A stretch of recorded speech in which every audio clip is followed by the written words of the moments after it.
Hello everyone, and welcome to our presentation. My name is Stephanie Jack, and my pronouns are she and her. I am program manager at the Peers for Hope House. We're a peer-run crisis respite here in Houston, Texas, with the Harris Center for Mental Health and IDD. And I am honored to be your host for this panel entitled Radical Peer Support, Reimagining Care Systems and Mental Health. I want to thank our wonderful speaker for being with us today, and a big thanks to all of you for joining us. And we truly hope you find today's presentation engaging and helpful in your work.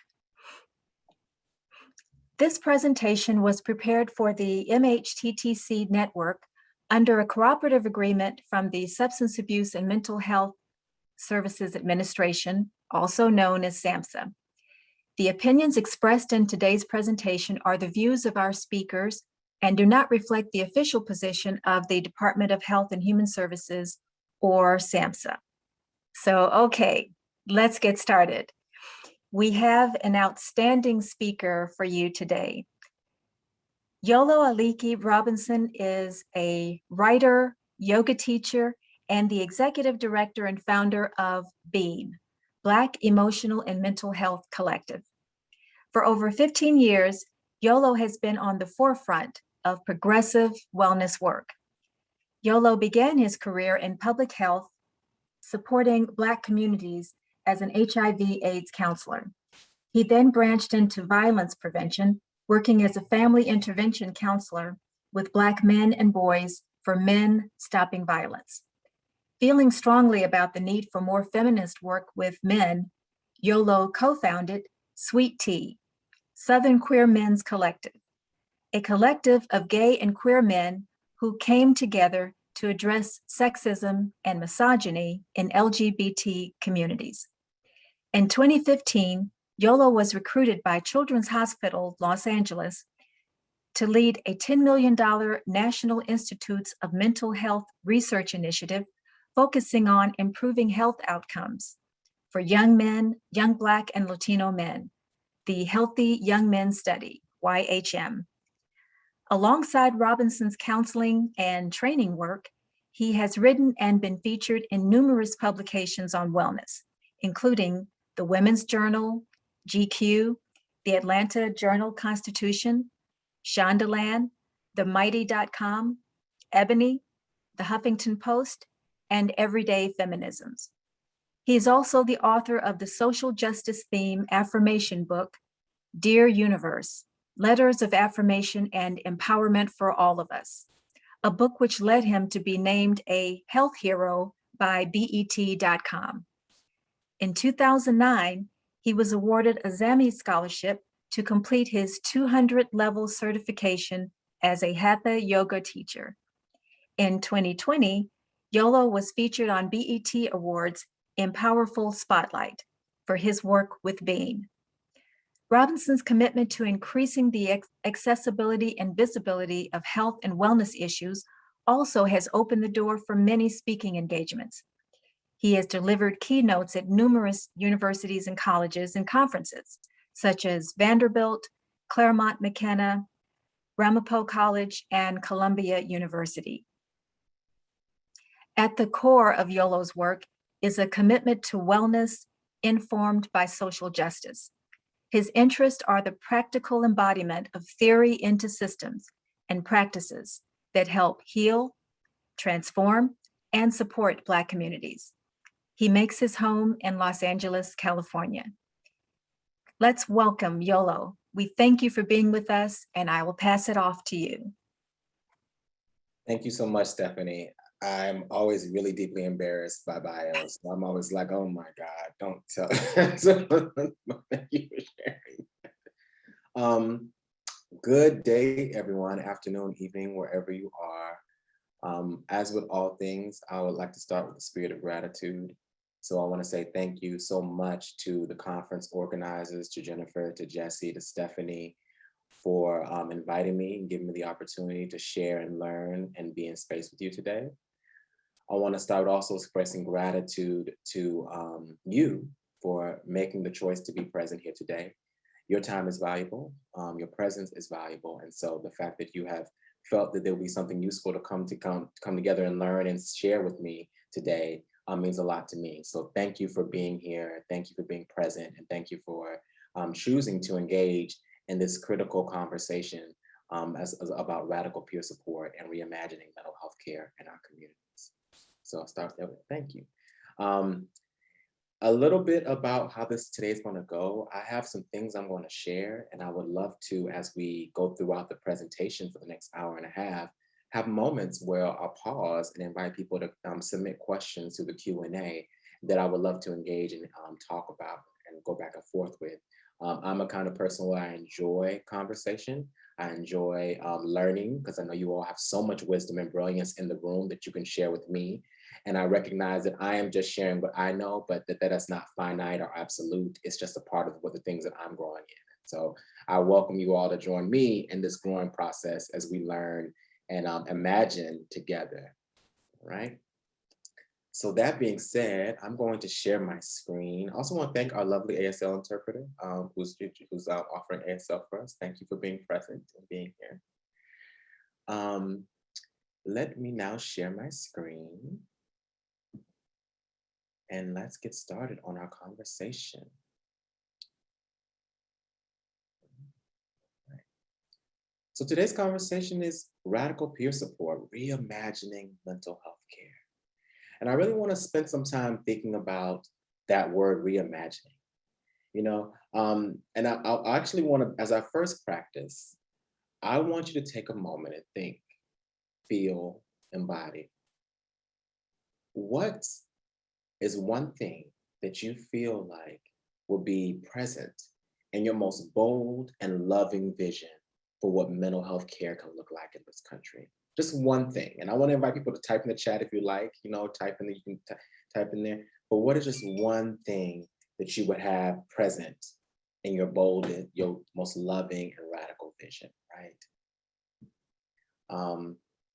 And so I see people typing different things in the chat from different places. I see one person saying acceptance, someone saying everyone being well, empathy, hope, humans recognized as humans rather than diagnoses, all right. I see Leah came in with the realness, brought something in here. Equality and acceptance, everyone coming together, respect, trauma-informed care, equity, no stigma, many different things, right? So as we're going through our space together today, all these things that you've lifted up and shared, thank you for everyone who's typed, and please feel free to continue to share and reimagine. I want us to hold this as we move through our time together today. All right? So the first thing that I believe in doing as a part of embodied practice is that we take a moment to just check in with ourselves. Here you all are in this virtual community, and you've been talking about mental health and wellness and peer support. And I imagine learning so many amazing things, but at the same time, some things may have created tension or maybe activated things within us, right? Maybe made us think of things differently, or maybe think about how we've been showing up in the world. And so I want to invite us into a very brief consent-based practice to just pause and check in with our body and our breath as we feel comfortable. Now, I call it a consent-based practice for a reason. Consent means that I will offer a practice, I will invite you to a practice. But because it's consent, you can be like, no, I'm not coming over there. I'm not doing that, you know? It's all about honoring what feels good for your body, not just going along with it because the teacher or the leader or whoever, the facilitator is saying that. What feels good for you? And it may feel good for you in this moment to be like, I'm not going to join YOLO, but I'm gonna check back in afterwards. And when you do that, that means you are in consent with your body and your heart and your mind. And that is more important than you just doing and going along, okay? So for folks who like to join me in this sacred pause moment, I just want to invite you to take some time wherever you are to kind of try to create in whatever way you can in your body a little more comfort and groundedness. You know? Everyone's body is different. all of our bodies have unique abilities, shapes, sizes. And so, what it looks like for you will look different for what it looks like for me, right? But I want to invite you just to do that, just to find that space, that comfort. If you're laying down, maybe it means you spruce your pillow, you know. If you're in your chair, maybe it means that you find a way to kind of arrange yourself that just helps you give a little bit more comfort.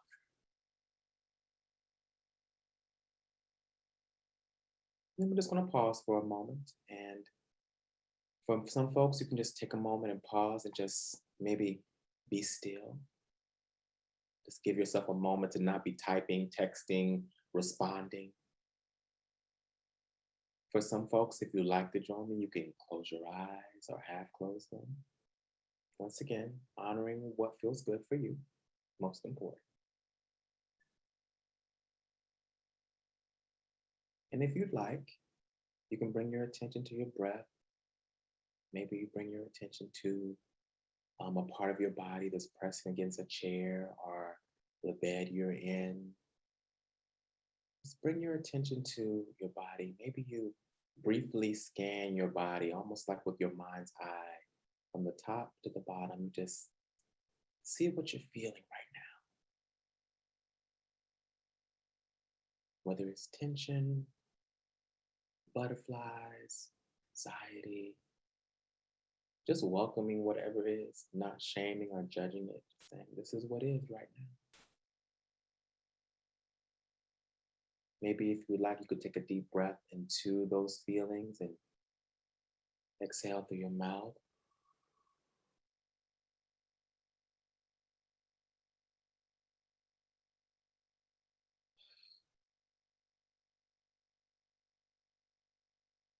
And just gently just invite yourself into your body to the extent that you feel comfortable.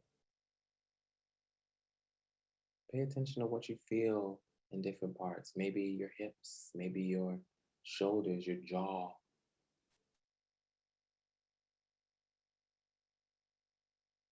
And as you pay attention to your body, different parts of you, maybe you breathe in deeper into that part of your body. Big, full, deep breaths and exhale. Maybe relaxing more into this vehicle that you live in.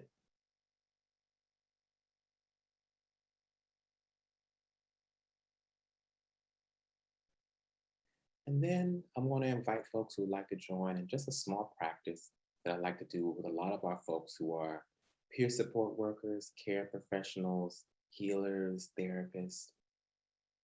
I want you to take a moment and maybe imagine with me, if you would like, all of the care and attention and support and love that you give to the people in your life. Maybe you support people who are living with a similar diagnosis as you. Maybe you are holding space for folks who are experiencing difficult things. Just want you to imagine and think of all that energy you're sending out to other folks. Imagine it almost as a golden light leaving your body, going out into the world, showing up for others, caring for others. You do so much. You're such a gift to so many in so many ways you don't even know or understand. And as you imagine that golden light going out towards others, we're going to redirect that light. I want you to imagine that light now coming back towards you, coming out of you and then coming back towards you, surrounding you with the same golden light of love and care that you give to so many other folks, the thoughtfulness. Because you need your love and care too. And maybe if you like, as you imagine all of that love and care you give to others coming back to you, as you imagine you giving yourself that same love, attention, and care, maybe you wrap your arms around yourself if you can, or you put your hands in your chest, whatever feels comfortable. Maybe you imagine yourself holding all of that love and care, holding yourself, appreciating yourself.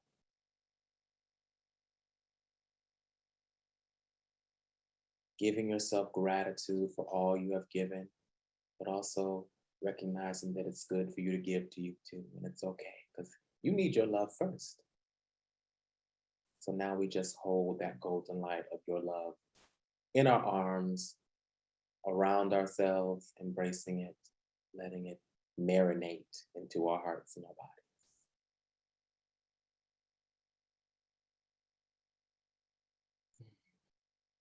Remembering that you are the gift to yourself first. If you'd like to, you take one deep breath with me, inhaling through your nose, exhaling through your mouth.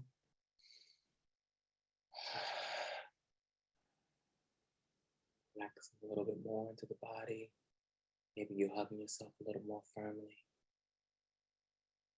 And then if you'd like one last breath,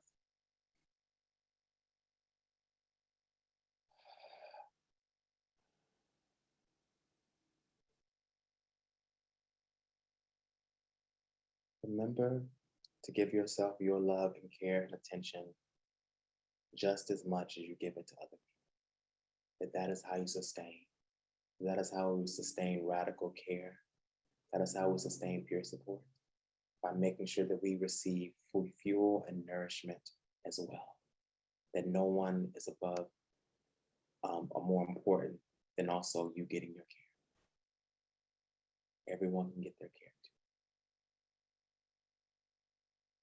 And then when you're ready, you can drop your arms if you had them hugged up. Open your eyes if you have them closed. Maybe do a couple of shoulder rolls if that works for you and your body. A little chair twerking if that also works for you and your body. And that concludes our brief sacred pause practice. I want to thank everyone who chose to participate. I hope it helped create a little bit of peace and calm for yourself. You may not have achieved inner peace. I mean, who does these days? But if it created a little peace for you, I hope that it was helpful. For folks who decided not to participate, who were like, yeah, this isn't my thing, I just want to show appreciation for you because you chose to be in consent with your body and your heart. And that is amazing. And that is the radical work of healing. All righty. That being said, let's move on into our work today. So I want to talk a little bit about who BEAM is first before I get into it. So you can be like, what did I sign up for? Okay. So BEAM stands for the Black Emotional and Mental Health Collective. We are a national training, movement building, and grant making organization dedicated to the healing, wellness, and liberation of Black and marginalized communities. We have 3 buckets of our work. Our first bucket of work is training. We are built on and believe that in order for Black communities to heal, we can't just rely on social workers and psychiatrists and therapists. That we need to have something I call village care, and we'll talk about a little bit more. But have everybody in the community at every touch point have the skills to show up to support mental health crises, but also how to cultivate and transform our culture to center healing in every aspect. And so a lot of our training focuses on coaches, teachers, barbers, activists. We also work with a lot of therapists, teachers as well, because we recognize that when everybody at every touch point in the village has a different frame for mental health and healing, has tools and skills, then we get a wraparound community. And that's what we believe will make sustainable wellness for our folks. Second is our grant making and community organizing. We have 3 different grant initiatives we offer. One is our Black Parent Support Fund. Our Black Parent Support Fund gives economic support as well as other types of resources to Black parents who are living with mental conditions or supporting children living with mental conditions. This year, we're giving out a little less than $30,000 directly in the hands of Black folks, Black parents, which we feel like is an integral piece during the pandemic, particularly where if you're struggling with your own diagnosis and you're supporting a child who may be having specific kinds of challenges, that you have the economic resources, because we know it can be difficult on our economics, right? We also have our Southern Healing Support Fund, which supports Southern-based rural healers who are doing wellness work in the South. Shout out to any Southerners in the house. I know Stephanie's from Texas, so shout out to my Texas folks. We have a lot of folks love for Texas. And then we do organizational wellness and coaching, or we go in house and work with organizations to help them understand how to incorporate what we call healing justice approaches to their work. And we'll talk about a little bit more than a minute. All right. There is a couple of well, one is a typo, but there's a couple of also pieces I want to make sure you understand before we go into this conversation that we center all of our dialogue on, because some of the things I might share might be a little activating. So I want you to understand the core foundation of how I'm presenting this information, or core pieces. One, we operate from the idea that everyone has eminence, and this is eminence value, but it's actually eminence, right? Eminence basically saying that we believe everyone is inherently worthy, not because they produce, not because they have this type of body, this skin color, this race, not because they show up in this one neurocognitive way, but because they exist. That there is something that, and that being inherently worthy means that we try to practice as much as possible, treating everyone with dignity and humanity, regardless of their rank, quote unquote, in the systems, our societies, right? And that might sound really nice and cute, but we know when we start talking about racism and colorism and transphobia and ableism, this is a little bit harder for some people to practice, right? Number two, we believe in addressing behaviors, ideas, and choices, not the core of who people are. So I am not my behaviors, ideas, and choices, but I am responsible for how they show up in the world. Stephanie may come to me and be like, Yolo, your behavior is the problem. Your idea is the challenge. Your choices is what I want to talk about. But if Stephanie comes to me and says, Yolo, you are the problem, often for many of us, we go into defenses and we're not listening anymore.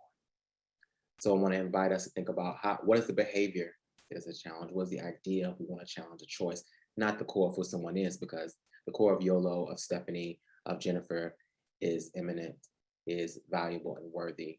And that's not what we're challenging, right? Three is probably the most important one on here for this conversation. Everyone has learned the isms and privilege.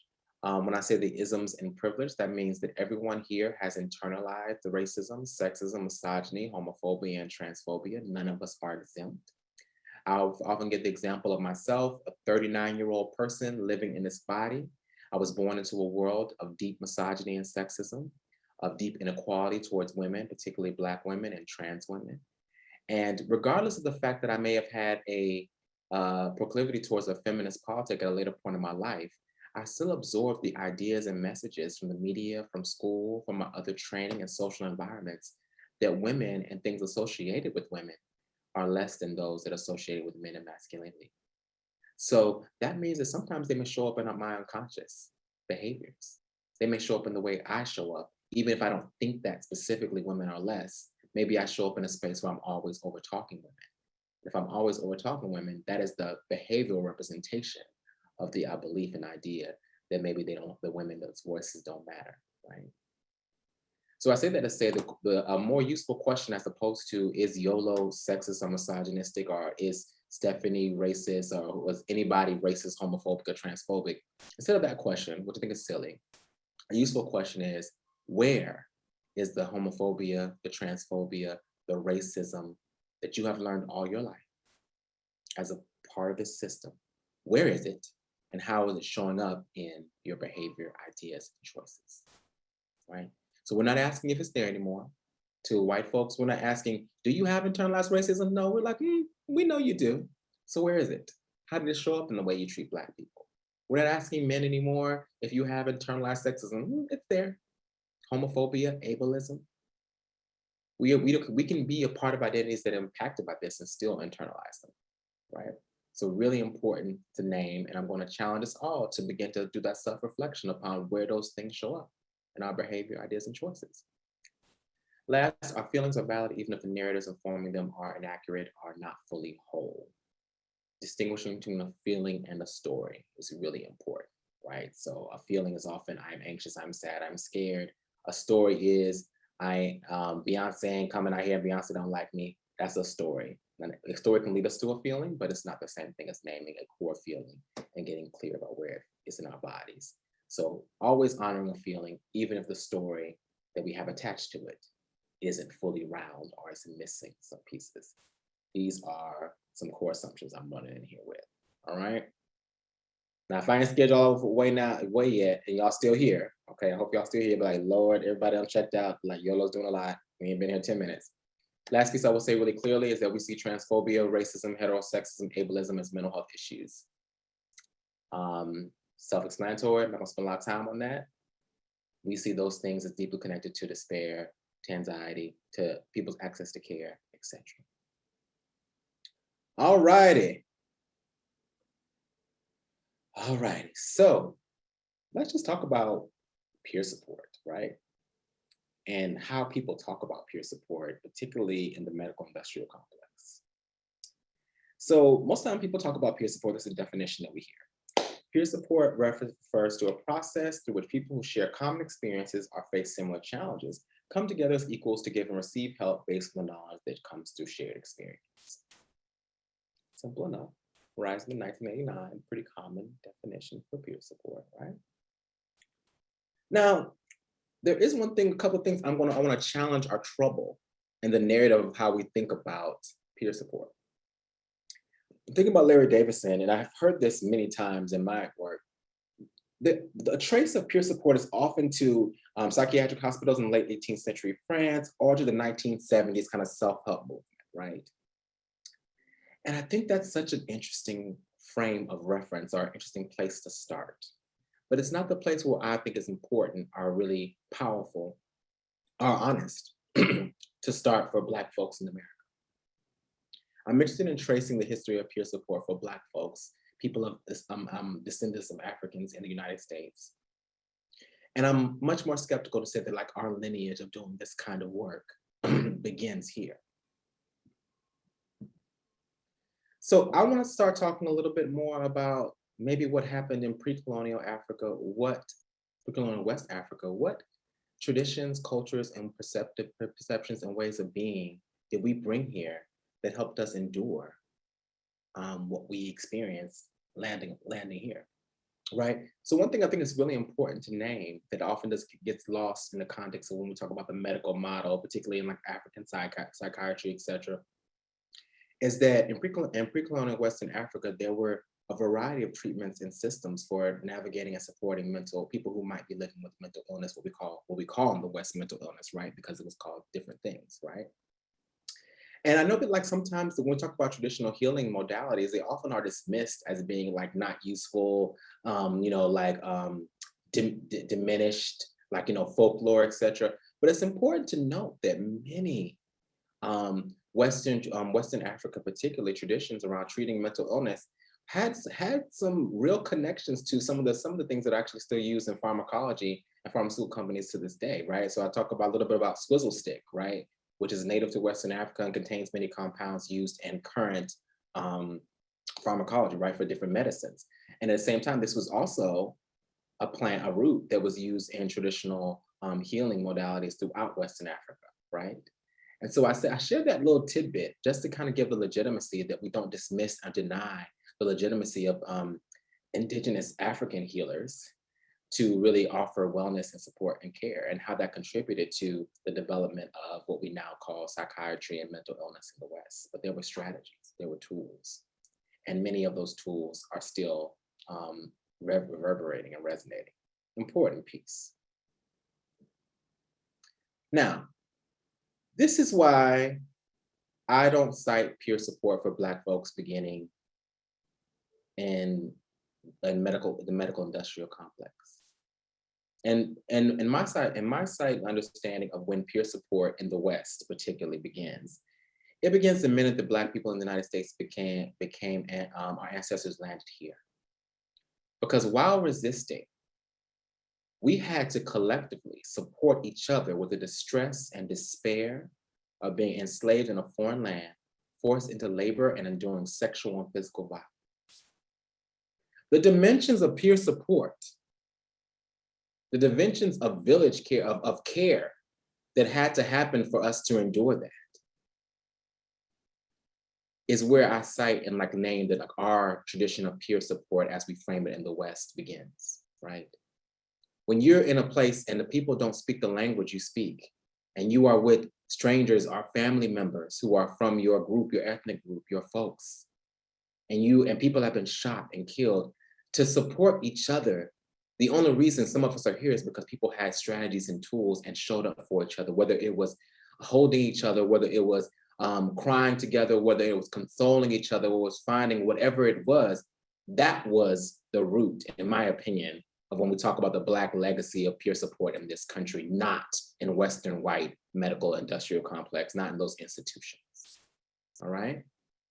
And so when we start, if we cite ourselves there as Black folks, we cite that really being central to like our peer healing tradition, and we also look at Western Africa, which are cultures of we, as they say, then we get a different picture for how we can think about peer support, but also a different picture of what the lineage of Black folks and peer support is, right? And so I think that's really important when we're reimagining mental health care and reimagining peer support, is to really challenge that narrative that cites mental peer support starting in these institutions.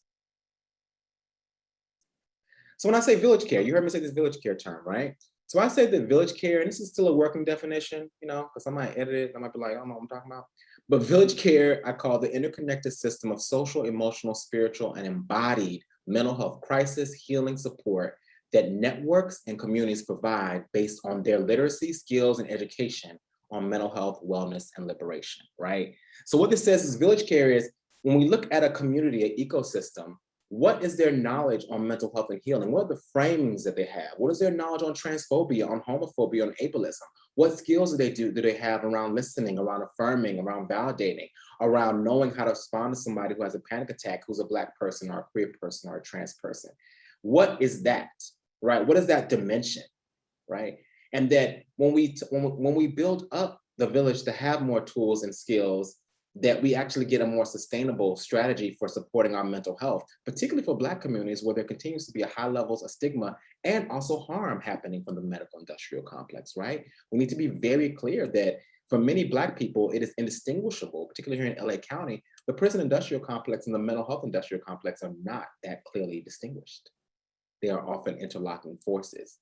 But there are too many instances where Black people have called the police our, traditional system, the state, for care, and I've ended up either dead or I've also ended up in the prison industrial complex, lost in that system, right?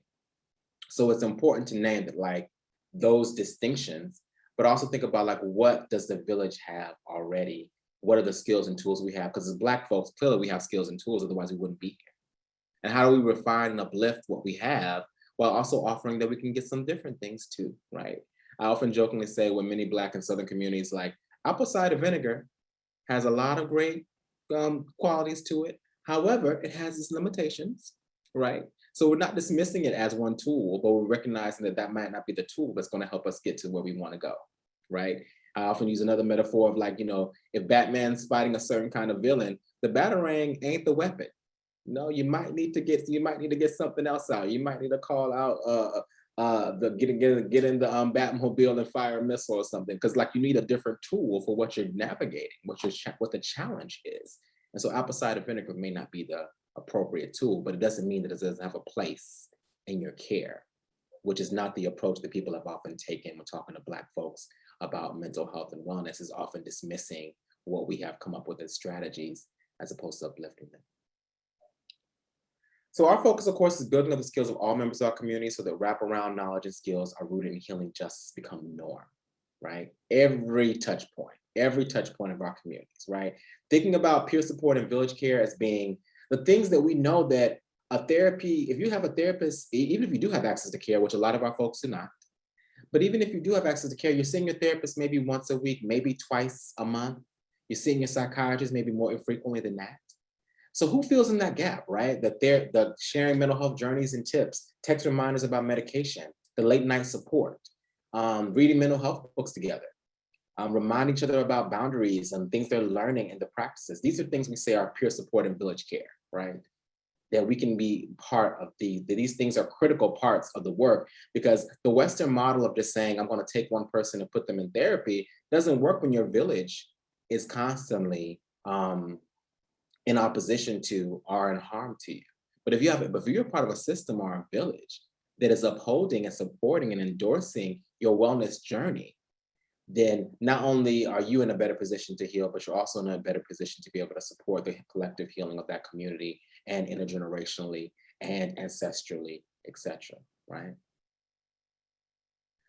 I'm not going to spend a lot of time here. I think you all know this, but this is one of the big reasons I make a big case for why the sustainability, or why we need peer support more so than we need peer support more so than ever, right?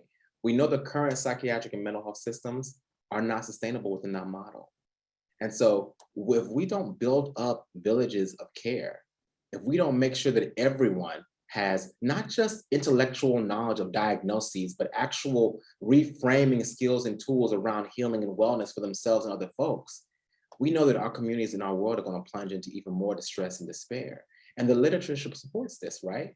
This is from Good Therapy, right? They talk about, like, right now, even with psychiatrists and psychologists, right? So we're talking about 15.6 psychiatrists per 100,000 people in the United States. That's not a lot of, that's a significant disparity. And we're not even getting to the point we talk about how many of these particular people are culturally competent, are Black, are Indigenous, are Latinx, right? Then when we look at the other stats, we see 30 psychologists per 100,000 people. Then in rural counties, it's actually much less, right? And what it means actually in rural counties, particularly in the South, I've come across much literature that talks about the fact that in the South, people may not even have a psychiatrist in their county to get care, right? So what does that mean for the kind of care that they are getting, if they're getting any care at all? These are some estimates from SAMHSA, of course, about like what's going to be needed by 2025, which is like tomorrow, right? So this is what is available and what we need. And we know that while we can continue to support more people going through these educational routes, we know that student loans are a challenge. We know that that it takes time to get your degrees and get the certification. We're not going to meet these milestones very quickly. So, but peer support, transforming and educating our communities is not, and giving them skills based on boundaries around like what their care can be much more sustainable and much more realistic as a tool to transform our communities, and this will be. So while we must continue to be vigorous about this milestone, we also have to be realistic about what is a short-term strategy that's going to help transform the landscape of mental health that doesn't just focus on this professional Western medical model, right? What can we do? A simple case study I'd like to share, right? So this case study I often give the example of a person who is in our network who tells a story about getting diagnosed with bipolar. And when she got diagnosed with bipolar, her family and faith community told her it wasn't real. Said that she needed to pray about it, said that it had always been people in their families that always had those moods and it was nothing like bipolar. And because of the peer pressure and the frustration, she believed it and she did not at all go into care for years. It wasn't until one day she sat down with her stylist. And in the midst of their conversation, they started talking about mental health, and she shared that, like, they tried to say that I was bipolar once, and I was like, I don't know about all that. I don't think that's real. And her therapist, her stylist, excuse me, was like, well, I know it is real, and let me tell you why I know. I have a sister who actually lives with bipolar, and she actually goes to this girl who's a therapist. She stayed on the street, and this is what I know about bipolar. And it was in that moment, sitting with her, that compelled her to get into care and take care of herself. She talks about that being a transformative moment in her life. Now, this person wasn't a psychiatrist or a therapist, right? This person just had some rudimentary knowledge and insight. But it's one example of how village care can operate, is that when the village is supportive and has those tools and education to support people, then we know the village prospers. But if the village, it could have went the other way. She could have been like, well, I agree with you, just pray about it, continue to suffer because it's just this, etc. And that person would not got the care she needed. So it's one example of how peer support can happen. And in Black communities, we know that hairstyles and salon stylists and barbers, I often call them kind of like peer counselors by default, because there is so much conversation that happens in the salon and the barbershop around mental health, around navigating, coping, relationships. And if we get into those spaces and begin to share different tools, ideas, concepts, and those ideas and concepts will proliferate and potentially inform the landscape around this piece, right? So this is important to name too. So this is important to name too, and I'm going to pause after this. So it's important to name that when we talk about peer support, that peer support is really clearly like not only just naming the legacy, the history of whiteness, which is what I've kind of taken away from here, right? That we acknowledge that peer support is a realistic, sustainable strategy for our communities. Village care is. But it's important that peer support does not, that if it does not center disability justice and folks with lived experience, if it does not work to embody what we call healing justice and divest from police and prisons, then it's not radical peer support. It's what I call carceral peer support. And that's what's much more common. We need to be careful that we are not building carceral pipelines of peer support systems with the state. This is the tricky place we're at. As peer support gets legitimacy for the very real hard work it is, when the state sometimes steps in, and when the state steps in, we know that sometimes for many Black and Latinx folks, that means we step out because we feel no longer safe with engaging those institutions. We have to be really mindful and thinking about how do we hold that? How do we support our folks, but how do we challenge the state? And how do we also make it normative that like everyone is a part of a peer support network, not just people who have a certification, right? So there's one thing about holding the need for peer support folks to have certificates and training that's necessary, and also holding that we need to be rigorous about educating everyone, regardless of whether they're going to go through a formal certification process, right? So for our trainings, we do our trainings. We have a 5-session, 2-hour online training that we do for peer support. We also have 2-hour session we do with some stylists and cosmetologists. The intention being to build the literacy of everyone and skills of everyone. And that it's focused on skills, not just knowledge, because knowledge is good, but practice is important as well. I want to pause there for a moment because I know I've brought a lot of pieces into the conversation. And I really would love to hear from other folks a little bit what you're feeling and thinking right now before I go into the next piece and talk a little bit about healing justice and radical care. So I see there are some comments, people are typing in the chat, and please feel free to ask me questions, challenge me. You know, you can be like, YOLO, I don't believe that, this ain't it. You know, I'm always open to feedback and challenge and generative conflict, you know. See some comments from Anna. Anna says, it's time for us to train healing communities. There's a program in San Antonio that's beginning a possible approach to this. I love that, Anna, right? Fern says, there are all kinds of conversations in the hair salon. That's right. Those conversations are always happening, right? Anna's also shared a little bit about there's a shortage of peer providers in the area, right? So once again, thinking about, yes, there will be our folks who will be dedicated peer support folks, but how do we get more folks who may not be dedicated peer support folks in the way we think, but who are still at the front lines? And the front lines are teachers, the front lines are coaches, the front lines are pastors, the front lines are barbers and stylists. They are activists in our community. Like they are big mamas, right? Because when we go to many communities in the South and we ask who's the person to help around a mental health crisis, we don't get always referred to a therapist. And I know people get mad about that. What do you mean you get referred? No, because I got referred to, Alicia, who actually is not a therapist. She works at the Dollar General, but she shows up for the community and takes care of the community, and people trust her. And what she says is like, and she's a trusted, she has a record of being trusted in the community, and that's the person people go to in crisis. Well, what tools and skills does she have to support her community? And also support her community when she knows that people will not go into medical care, because a lot of Black folks will not go to therapy or psychiatric care. So what do we do then? And many of our communities are already doing that, right? Supporting folks who we know, yeah, she would benefit from going to therapy, but she's not gonna go. She would benefit from this, but she's not gonna go. What are the strategies our communities have to do that? And we already do have a lot of strategies, but being mindful that we do that and they exist, right? Really being clear about that. One of the most frustrating things I hear often is people say things to me like, Black folks don't talk about mental health, or Latinx folks don't talk about mental health, which is one of the most racist things you can say, because Black people and Latinx folks, we have lots of language for mental health. We may not say, oh, I think they have generalized anxiety disorder. That may not be the way we're talking about it. We might be saying, I think so-and-so's touch, or, she in a mood, how she been. We're having conversation. The nature of the conversations is just maybe different, have a different texture, but it doesn't make it any less legitimate how we're speaking about it. Let's see. And it says, if we are not raising awareness among those in community that people go to about healing and support, we run the risk of reinforcing the traditional medical model. This is what people see here in the media.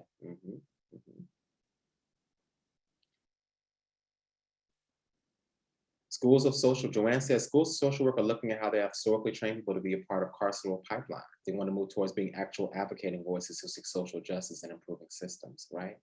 This is an important piece. I grew up in a community in South Florida where when people said social workers were thought of as the people who broke up families and the people who came to your house to look down on you. That was what I remember very vividly hearing as a young age. And that hasn't changed for a lot of folks. So we need to be recognized that some ways our systems of care have not been systems of care, but systems of harm for many of our folks, or been associated with harm, right? And so what does it mean for us as social workers, as therapists, as peer counselors, as variety of wellness folks to divest from those systems when we know they disproportionately harm Black and brown folks and don't give us care? Here in Los Angeles County, they say the biggest provider of mental health care is the LA County jail system. What does that mean? How is that possible? What does that say about where we are at in this current moment?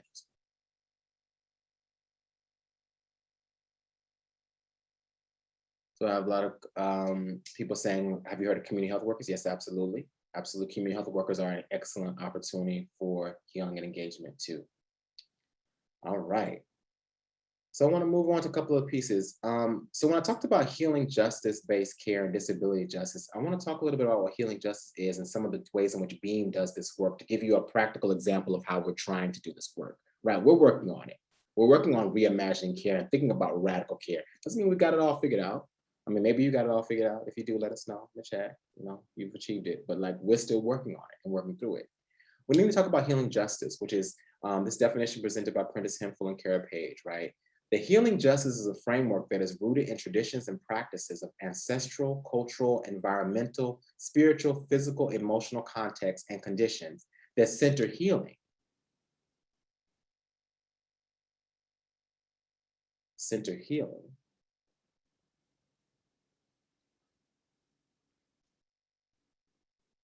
In relationship to our collective bodies, memory, and resilience. Healing justice seeks to confront and transform historical and intergenerational trauma from oppression, policing, surveillance, colonization, and attempted genocide in our lives. It centers collective safety and healing as integral to our political liberation, right? So when we talk about a healing justice framework, we're shifting our away from a pathology-based framework, which says that you have a mental illness and therefore you are not able to be a productive member of society, therefore you must be treated so that you can produce. We don't want to admit that that's kind of the core of the mental health system, but that's really where it comes from, right? When we look at the history of Western medicine, it's like, you are not a productive, like even in the early cases of mental health, you look at some of the case notes in like, Europe, and you see things people say like, the wife was not able to perform her duties and therefore was in distress, right? So it's all about like, oh, she's not performing. So now this person is pathologized, right? And the system and the structures are not. The systems that expect the performance are not, but the individual, right? So moving into healing justice is going to that place where we actually honor the inherent value of people, regardless of their capacity to produce, and really transform these systems around healing, right? So here's some of the things we think are really important to talk about when we talk about doing radical peer support in Black communities. The first thing we had to be really mindful about is we had to give voice to the legacy and harm of psychological harm in Black communities. We couldn't go in there and to our folks and be like, oh, why are you scared of therapy? Why are you scared? No, it's legitimate. We had to hold space, let people talk about it, express it, grieve their frustrations. We had to name that it's real, not minimize it.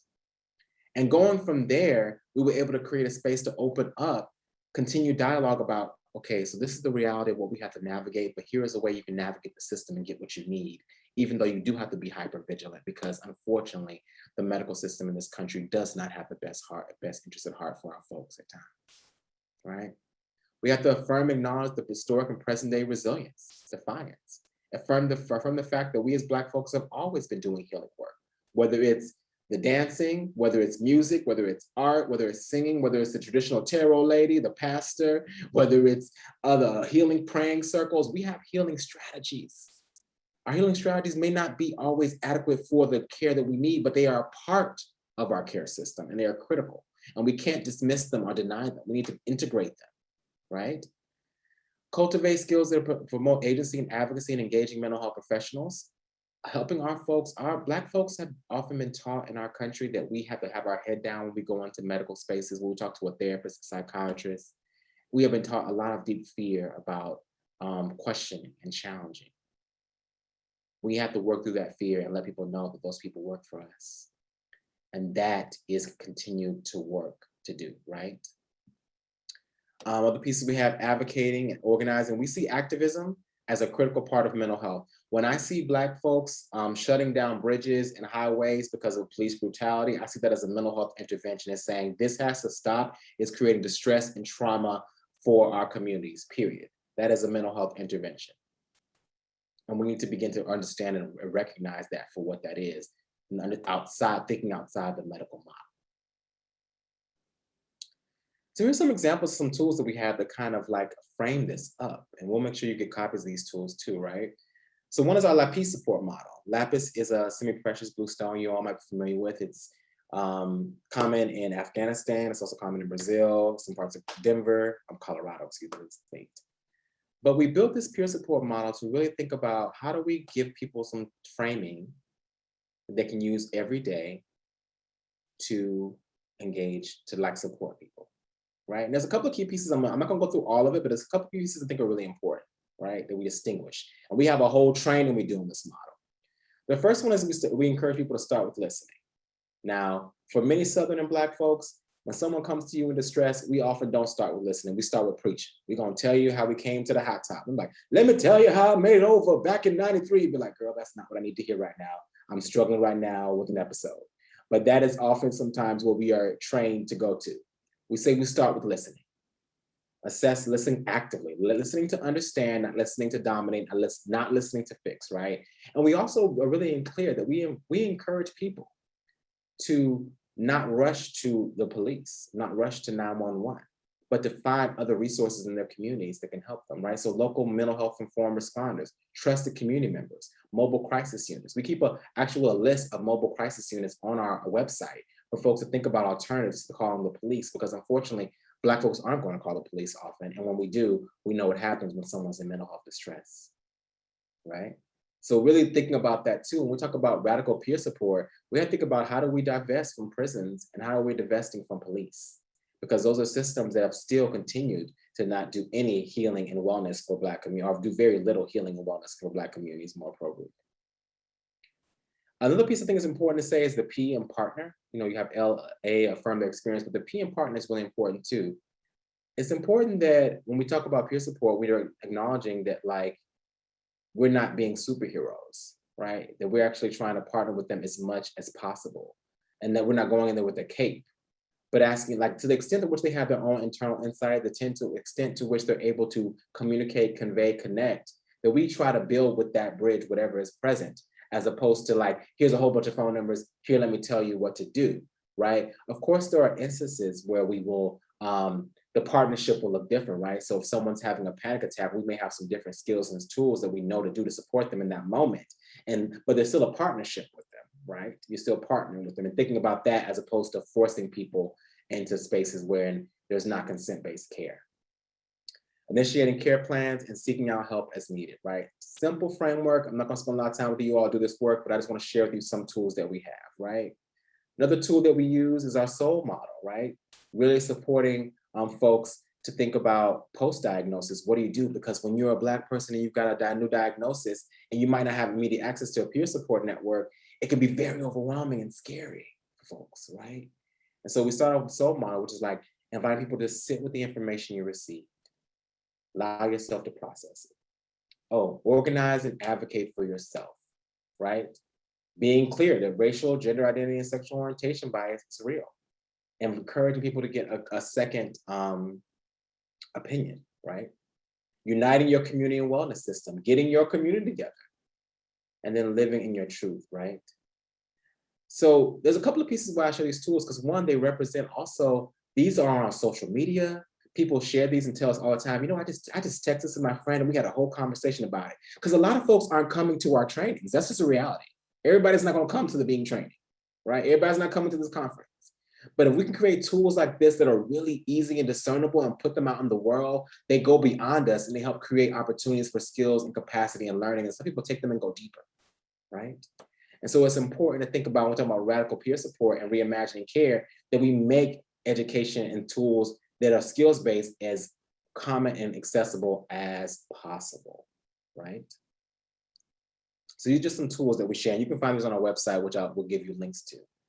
So next piece, I want to share one other piece before I close and kind of just have a discussion with folks briefly. Let's see if I'll come out of here.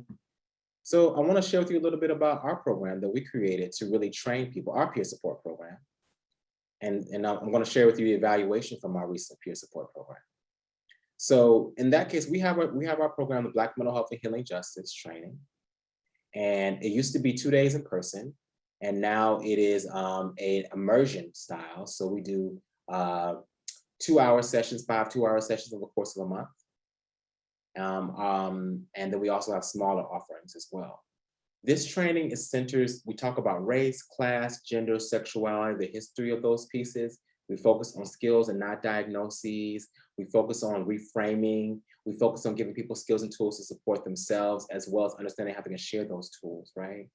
And so we've been building up, doing this program for almost 4 years. It was created initially by myself, Erica Woodland, Dr. Dion Bates.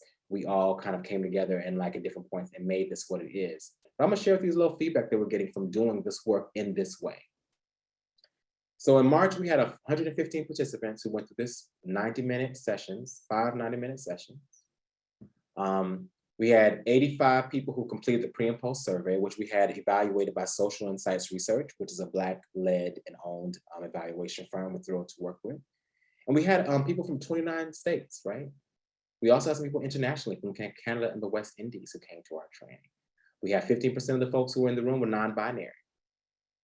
We had 68% were Black. We had white allies and accomplices, Asian allies and accomplices, Latinx folks there as well, right? And this is what we're encountering from the work and the feedback we're getting. 98% of people agreed that they felt safe in the space because we made sure we centered healing. We start with a meditation. We center people's lived experiences. They found the training materials useful in their work and life, 98%. They got a good balance of lecture and activities, objectives were training clear, which is really important. And then we also saw there was an overhaul of how people say they saw mental health. Their framing in a healing justice framework made them think of mental health differently and they gained tools, right? I'm not going to spend a lot of time on a lot of these other pieces, but there were a lot of statistically relevant feedback in terms of how they experienced the information with the stigma of mental health in Black communities, benefits and limitations of traditional tools. There was a lot of statistically relevant uptake in terms of people's capacity and understanding of these things post the training they reported. So I'm gonna share my biggest takeaways that can help destigmatize mental health, right?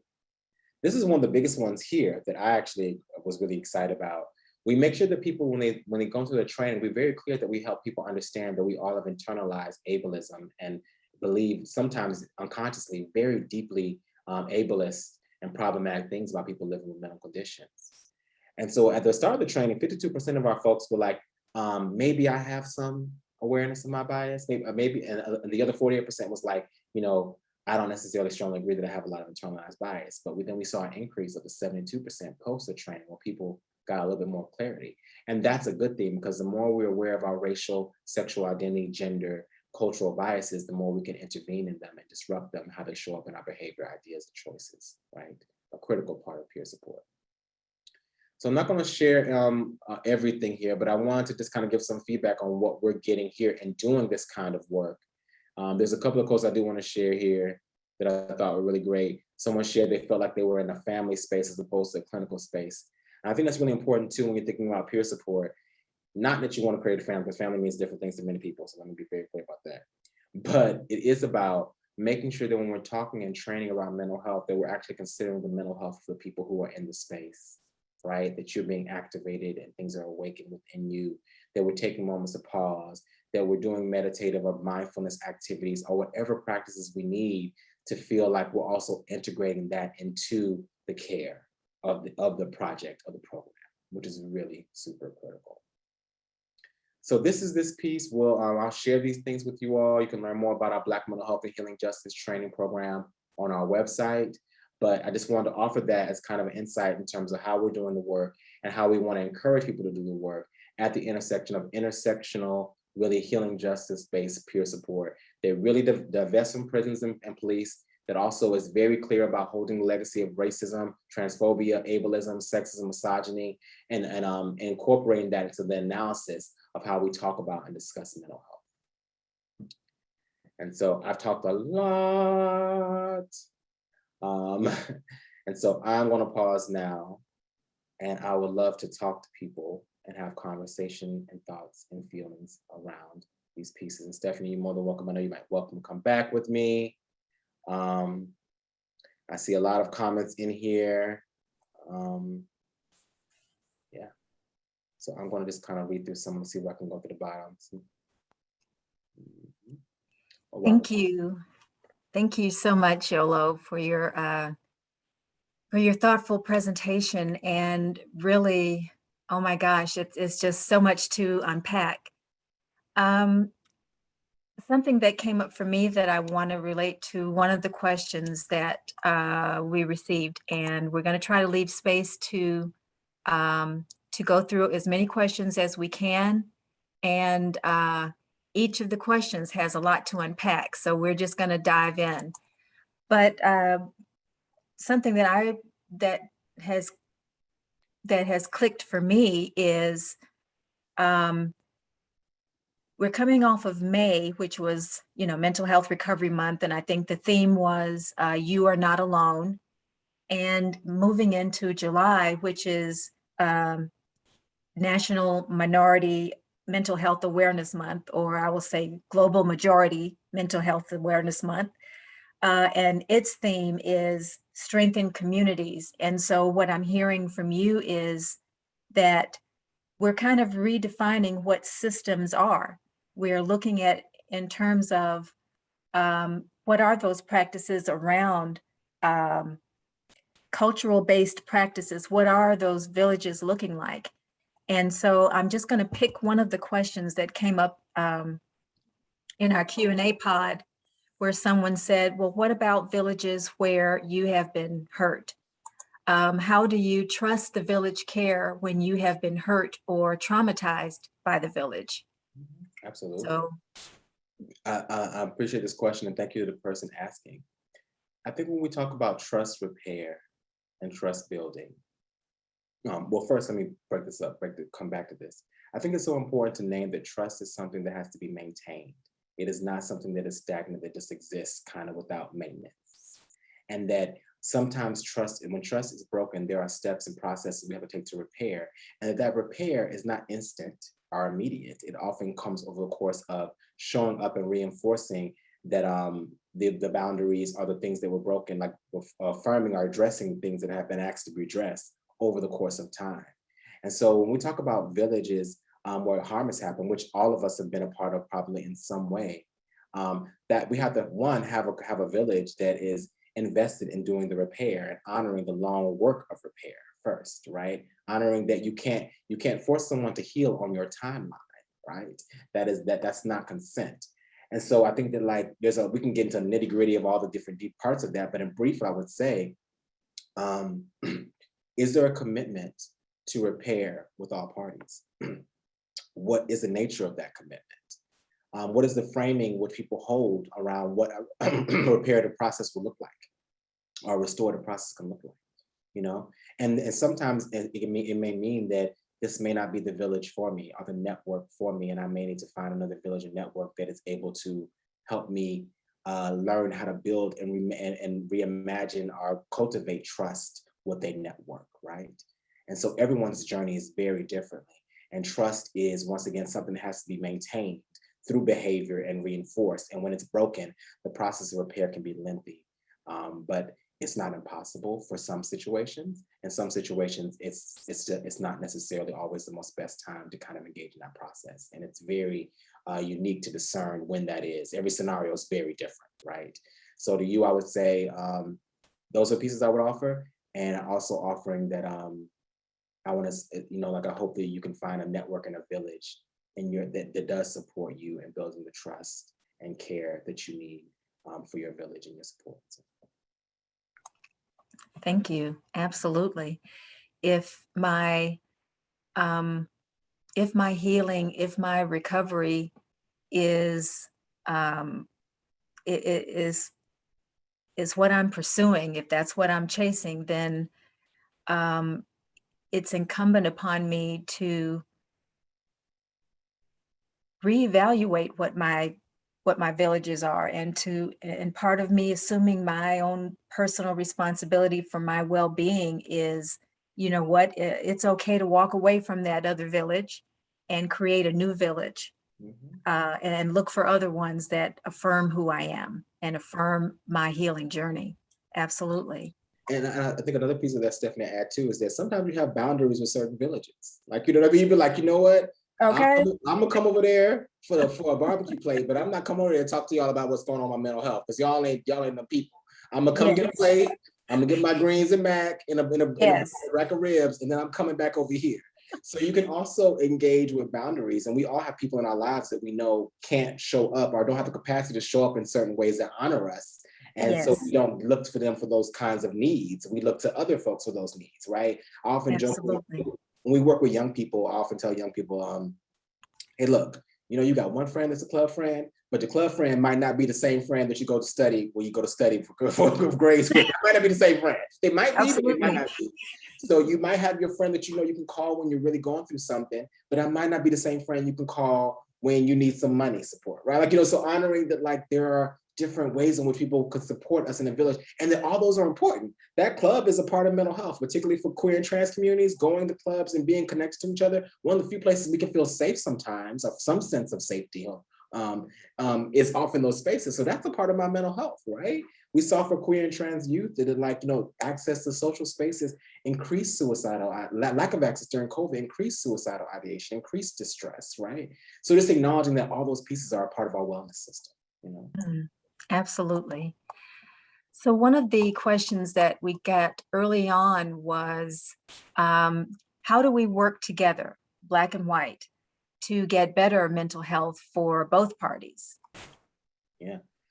I love how you're like, small questions, just Right? small, Just a small little bit. questions. Like nothing grandiose and like global that Yeah. you gotta tackle with. We got this, we got this. No, I cannot say that I have all the answers to that question. I can offer some things that I would think would be wonderful, right? One I would say is we need more white accomplices and allies working with other white people to challenge and dismantle and disrupt racism on a system and structural level. We need more white people. We need more men coming together to challenge misogyny and sexism on a structural level. We need more cisgender people challenging transphobia. The people who are showing up and benefiting from that privilege, which is built off the backs of distress and despair, have to start showing up with each other. Because the risk of a white person challenging a system is different from the risk of a Black person challenging a system, because of the nature of privilege, right? And so Absolutely. I want to see more accomplices and allies operate in that space. And I want us to begin to think more and more on a systems level about mental health, and how we can't scream and yell at Black folks about going to therapy when therapy still has not been proven. When they're not proven. No, we cannot scream and yell at people going to therapy when it's not proven to be accessible for a lot of us, right? Like, Yeah, because like when the mass majority of us are just like, I don't have, even if I do have health insurance, I don't have that copay. exactly. Like, you know what I mean? Like, so we Exactly. got to start thinking about, how do we challenge the insurance companies? How do we how do we get to universal healthcare that's accessible? How do we build up the infrastructure of the healthcare system? Because we know right now, if we went to universal healthcare across the country, our healthcare system is not prepared for that, right? Like, and no stretch of the imagination, right? So we Yeah. got some work to do. And I think those are some of the things I think we need to talk about. Mm. This question, and this kind of relates to systems, because I think when I first saw what you were speaking on, radical peer support, reimagining care systems, my mind automatically went to, oh, the traditional system and peers working in that system. Mhm. So this question is, do you have any advice for integrating peer programs within existing mental health medical structures that are regulated by laws and where there is a concern of overstep on the part of peers? Yeah. So I'm gonna start and say no. I don't. I mean, and I say that in the honesty. I mean, like that's supposed Yeah. to. My work has been really, dedicated towards those informal. I'm gonna say informal because we don't see them as systems, right? It's been working in those other systems. So my systems that am interested in, I'm like systems of barbers and hairstylists, systems of pastors. Those don't necessarily really govern and structurally the same kind of way that the medical model is, but for our communities, they're super critical. Like systems of friends and peers, like systems, those networks of folks are the work that I center. And so I don't want to speak to something that like I'm not trying to do right now or that I understand as deeply as some of the other brilliant people in this room may. So let me just be frank and honest about that. Mhm. And I think what this conversation has done for me is it's kind of opened me up to thinking in terms of when I am working with someone, when I'm supporting them, helping them to see that maybe they can have other outlets for peer support. Maybe that while you're getting your hair braided and stuff, maybe that's a safe place for you to talk. Maybe that can be the start of building your village.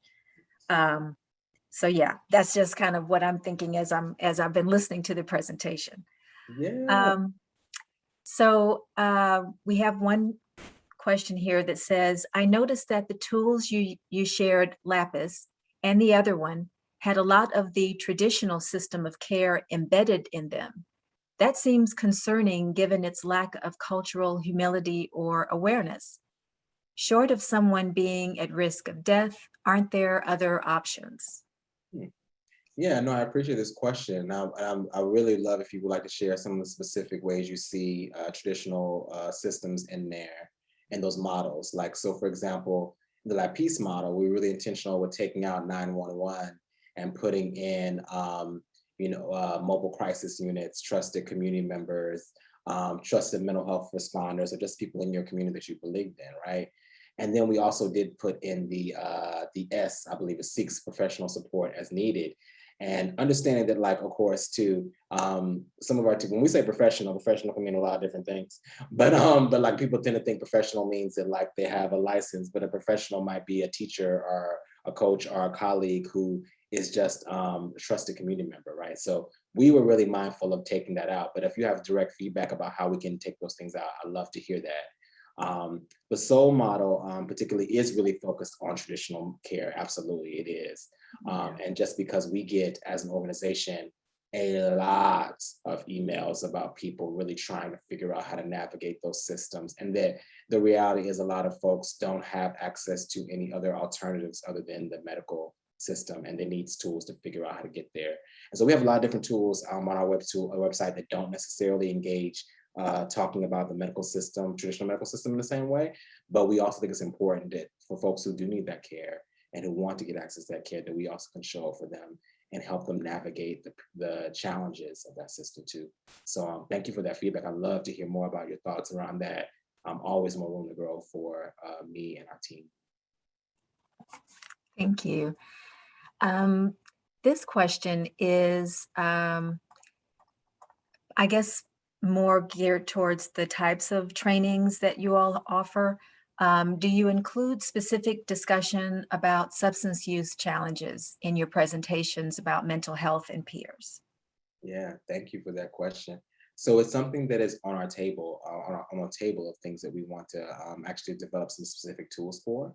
Right now, our Black mental health and healing justice peer support training was really designed to be an entry point for people in a variety of different places. So we've had substance abuse counselors and different folks come in and definitely get tools in there, but we have not to create a tailored one yet. And that's something that we're looking at. We're looking at also specifically for not only for Black folks who we're doing substance use support, but also for people, Black folks who are supporting people living with HIV. Those are the two that we're actually working on, kind of a tailored capacity building and skills training for our folks, right? And so that's something we're thinking about. But you know, if you all have great examples and models that we can learn from, we would love. I love to hear from them and share, because I know there are a lot of amazing people doing work. Harm Reduction Coalition, Black folks doing amazing work. So let me know. I'd love to know. Thank you. Let's see. This question, I think I can kind of link it with a similar question. What would you suggest for peer supporters who want to step into the disability justice space, but don't know where to start or how to start? Yes. And kind of going off of that one, how can we advocate within the systems we're currently employed in? Many times these spaces aren't truly accessible or safe. So maybe that's related, maybe not. I'll leave it to you. First one, I have a about disability justice, which I think Mm. is so critical. There's a great book that I'm going to type in here by Leah Lakshmi Pepaninzia. I feel like I'm always saying her name correctly. I'll type it here. It is a great, accessible, and I hope I'm spelling her name correctly, but it's a great, accessible book about disability justice and gives you really kind of a good framing of the ways in which disability justice activism has happened and is still happening, but also giving us a way to think about talking about mental conditions a way that isn't about pathology, right? Talking about neurodiversity versus pathologizing folks, honoring that things that we call mental illness have existed throughout human experience, right? So it's not, so for me, it's like, if that's the truth, if we know that is the truth, then it's not a question of, am I normal?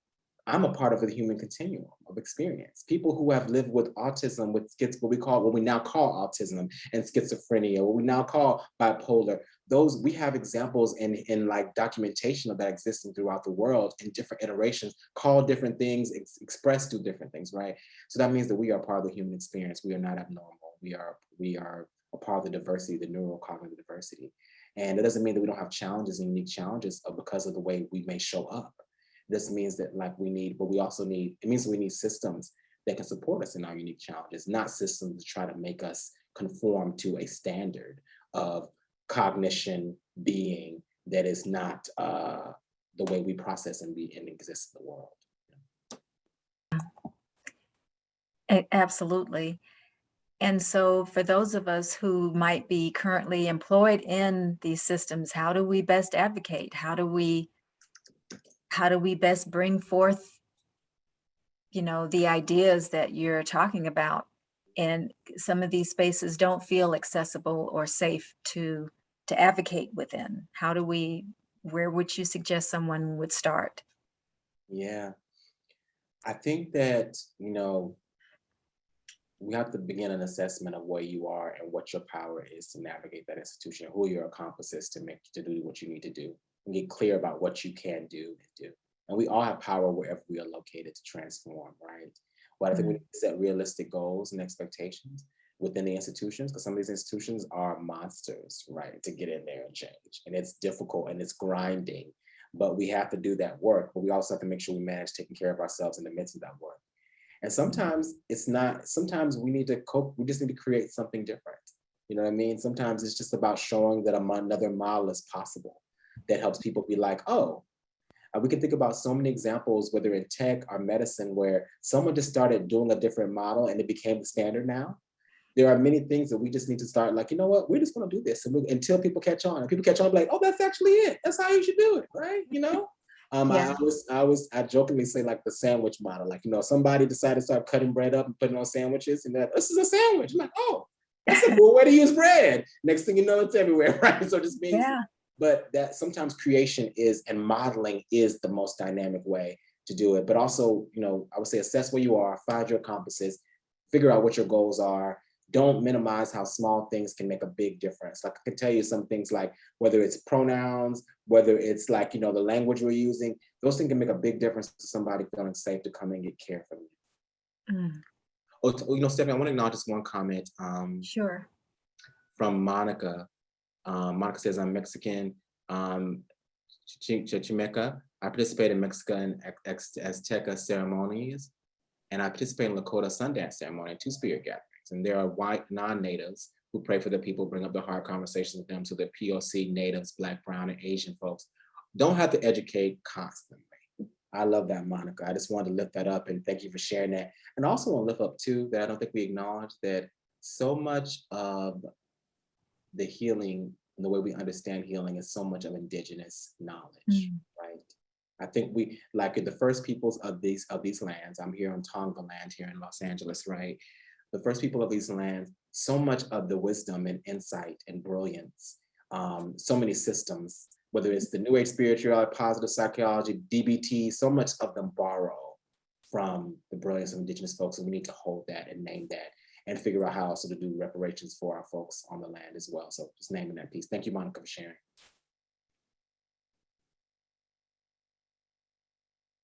Let's see.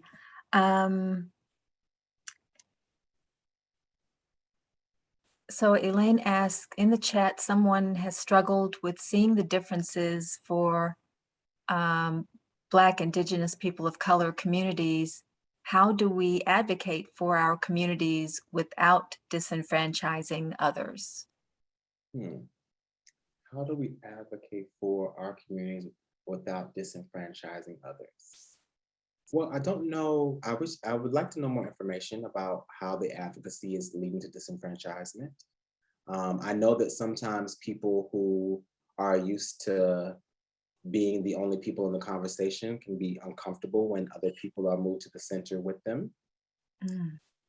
So if we're used to being in a space that is all white and then Black and brown and indigenous folks come in, some people may feel like, oh, I have less space, as opposed to thinking and reframing and understanding, oh, I have now more opportunity to learn outside of myself, right? And so I don't believe that advocacy for any group, effective advocacy, healing justice-based active advocacy, actually diminishes any of us. I think it actually grows us. My work learning about misogyny and sexism as an undergrad student in women's studies at Georgia State grew me. It helped me understand the depths of way which male privilege and patriarchy had distorted my thinking, my perceptions of myself, but also my community. And so it grew my capacity for compassion, for empathy, for learning, and also for connection, right? And so I think that we think about the same things around racism, around transphobia and ableism, as opposed to seeing it as something that's here to shame and guilt me. The shame and guilt will come up because there's no doubt it will. But we have to also hold that, like, we can hold those feelings and process them, but it's important to not, to be clear that like these systems existed before us. None of us here invented racism. If you did, I'm kind of mad at you. No, nobody here invented racism, okay? We all were born into these systems and we benefit from them. And there can be shame and guilt around that. We can honor those feelings. But at the same time, I really encourage us to not, to be mindful of how we can transform those feelings into action and power. Absolutely. What I am taking away is the idea of, in this reimagining, it's expansive. It's not necessarily shrinking us down into having to fit into these narrow boxes when we think of the systems, or when we think of mental health, when we think of recovery or healing, whatever that is. The reimagining is the expanding of systems, the expanding of my village of care, my community of care, and expanding the idea of what healing and recovery looks like within those villages, within those systems. Absolutely. I'm not alone in my healing of trauma. I'm part of a community that we are collectively healing and collectively drawing from each other's strengths. So I think we can flip it to be something that, instead of it being very narrow, is more expansive. So I love that. Thank you. That was beautiful. That was so poetic of you. Thank you for sharing that. I love it. And I can't say it again. I don't remember it already. It came through. We got to record it. We're good. Good to go. It was beautiful. No, I really appreciate you sharing that. I just want to like lift it up. That like It's about expanding. It's about acknowledging how we've always had tools to heal. You know what I Yes. mean? We've Yes. always had tools. We've always. And it doesn't, just because a tool may need an update or may need an additional add-on, doesn't mean the tool isn't any good. I will never tell someone that prayer is not a great tool for their mental health. No, it's one tool. Now, there are Yes. limitations of that tool because you're gonna need other tools with it, you know? Just like you might need a wrench and a hammer. You know, you'd be like, oh, all I need is a wrench. I'm like, no, you're gonna need a hammer one day too, homie. Like you're gonna need, like, you're trying to Absolutely. build something. So you gotta figure Yes. out, you gotta figure out what you need Yes. for your tool belts. And I think that that's not the way we've approached mental health. We've approached it often in this very domination way where therapists and talk therapy and psychiatry are the only mental health interventions. And I tell people all the time, every discipline has its boundary. As a yoga teacher, there are things that I might know about supporting somebody in their body that maybe their therapist doesn't know about how they hold emotions in their bodies, right? We got to have boundaries around we all have boundaries and limitations around our disciplines, but all of our disciplines are important. A pastor's discipline as faith and spirituality is important, but they need to know that, like, if you're not an MSW or a license, maybe you need to be mindful of how you're navigating this diagnosis piece, right? You need that's not your territory. I don't do acupuncture with needles. I'm a yoga teacher. If you see me with needles, y'all need to be like, Yolo, what is Yolo doing? So that's my boundary. Understanding what my Yeah, skills are and my limitations is so important. absolutely. And leaving room for these different healing strategies, whether it's sister circles, prayer circles, whether it's the friendship benches from Zimbabwe, Yes. grandmothers are sitting, with folks, whatever it is. Um, like I said, just that expanding what healing looks like, and leaving room for different expressions of it. And all of us, no matter what community we're coming from, all of us can maybe sit back and reflect and find our own villages, whatever that looks like. So, Okay. oh, Beautiful. this has been a wonderful discussion. This has been a wonderful discussion. Um, I just want to, oh, I've lost my thing here.